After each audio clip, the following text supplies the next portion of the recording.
Having achieved one of the longest mainline careers on the British Rail network, the Class 120 and 121 bubble cars were once a widespread part of the rolling stock scene across all corners of the UK, undertaking all manner of work thanks to their flexible and utilitarian design, ranging from the low-density branch lines of Devon, Cornwall and Wales to the high-capacity commuter routes of the Thames Valley.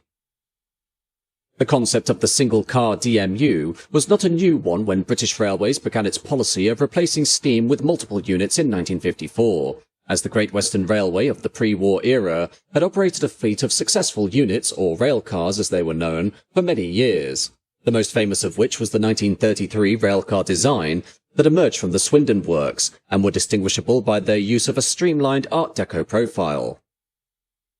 However, British Railways did not initially see the need for further single-car trains, and instead concentrated its efforts on two-car sets, which were to prove the most versatile of the proposed standard arrangements, though despite this, two Derby lightweight single cars were built for the London Midland region in 1956, which were modified from standard power cars during production.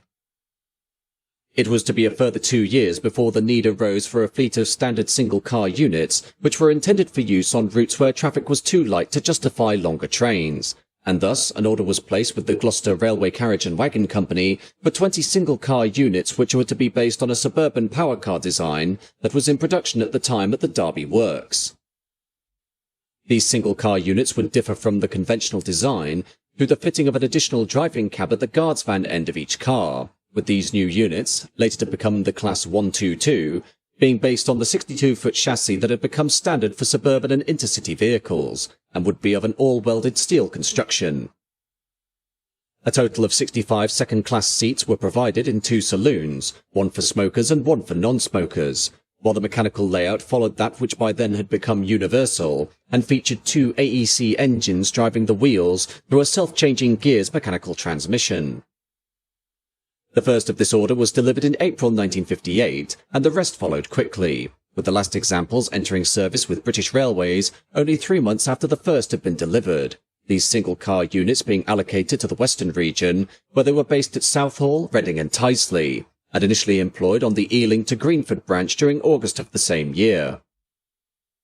The following month, they replaced the GWR railcars on the Slough to Windsor and Twyford to Henley-on-Thames branches, as well as steam push-pull trains on the West Drayton to Staines service, while others also found use on suburban services in Outer London, but for these operations, the single railcars were found to be woefully inadequate, and thus a fleet of 9 driving trailers were provided to work alongside them.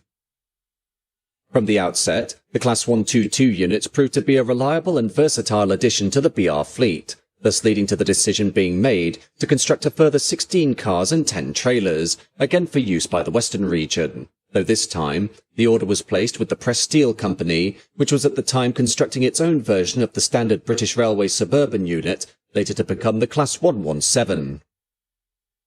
Constructed at Linwood in Scotland, the new single cars, later the Class 121, differed from the earlier versions in that they had provision to display the 4-character head code in a large box built into the cab roof dome, a move that necessitated the destination indicator moving down to the top of the centre cab window, while unlike the original Class 122s, asbestos insulation was not used in their construction. Initially, these extra single cars were allocated to services formerly operated by Great Western units, but gradually their work spread, and they could be found on the West London lines, the Welsh Valleys, and later in Devon and Cornwall. However, they were also often tagged onto suburban sets, used as surrogate power cars, or attached to cross-country workings, where their sole purpose was to provide additional horsepower for traversing difficult routes, such as climbing up the Lickey Incline south of Birmingham. Although both the Gloucester and Press Steel versions remained with the Western region, they were frequently transferred from duty to duty, as the lines that they were working on were either run down or closed altogether, the bubble cars quickly garnering a reputation for being the last step by the British Railways management before a route was fully closed, and thus earned them the name among Western region crews as coffin nails. Examples of this were Barry to Bridgend, Snow Hill to Wolverhampton, and Bewdley to Hartlebury, though regardless of many routes they were working on being closed, more work could be found for the sets in Bristol, Plymouth, Cornwall, and on the former southern branches around Exeter, but even this wasn't enough to keep the units fully occupied, with many examples being left without employment despite being only 10 years old. Consequently, in 1969, Class 122s 55001 and 55019 were converted into route learning cars, followed in 1972 by 55017, while 7 others were reallocated to the Scottish region at Ayr, but before long, 3 of these units had their windows blanked out and their seats removed so that they could be used for parcels duties. The remaining Gloucester cars were later concentrated at Tyseley, where amongst their regular duties were services on the short Stourbridge Junction shuttle, while the pressed steel Class 121s remained on the Western region until 1985, and could be seen anywhere from Paddington to Penzance at this time. Despite a decline in their available work, it was still thought worthwhile to put the Gloucester cars through an expensive process to rid them of asbestos insulation, with the stripping work being carried out by Vic Barry's famous yard during the late 1970s and early 1980s, while both classes received a Leyland 150 horsepower engine in place of the original AEC power units, for which spares were becoming scarce after AEC's closure in 1979. However, as there wasn't enough work for the non-driving trailers, 3 of the asbestos-contaminated Gloucester examples were withdrawn in 1972, with the next 3 going in 1977, and the last 3 in 1982, this being followed by some of the power cars, with 55018 being the first to be scrapped in 1979, soon joined by another 3 examples over the subsequent 11 years. However, a reprieve could be found due to the failure of the Class 142 Pacer units to operate successfully on the Cornish branches in the early 1980s, with their long fixed wheelbase configuration making them unsuitable for the tight curves on many of the routes, and thus led to 6 cars being transferred from Tyseley to pick up the affected services. 2 further units would spend time working the Stockport to Stalybridge route, while another 3 were employed on the St Albans and Bedford branches during the same period, with examples of both classes continuing to be transferred for departmental use, where they were converted variously as route learners, Sandite application trains, or survey units.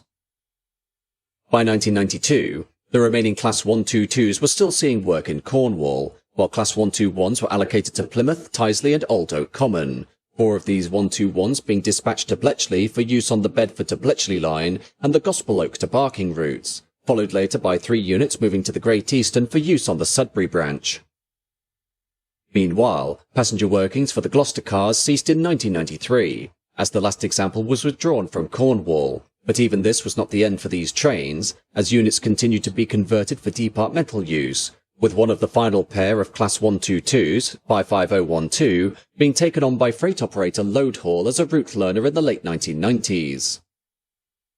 Surviving units would continue in the departmental role going into the new millennium, and though the expectation was that they would be gradually retired, a remarkable decision was taken in 2003 by Chiltern Railways to return Sandite car 55020 to passenger use, which was refurbished, fitted with modern aids such as central door locking, LED lighting and interior destination blinds, and employed on peak time Aylesbury to Princess Risborough services. Similarly, Arriva Trains Wales procured Unit 55020, which had been preserved at Crewe, and refurbished it for use on the short Cardiff Bay shuttles in 2005, though this only came to moderate success, as due to various mechanical problems, the unit spent most of its time out of service, with Class 150s and 142 Pacer units often deputising for it when it was out of traffic.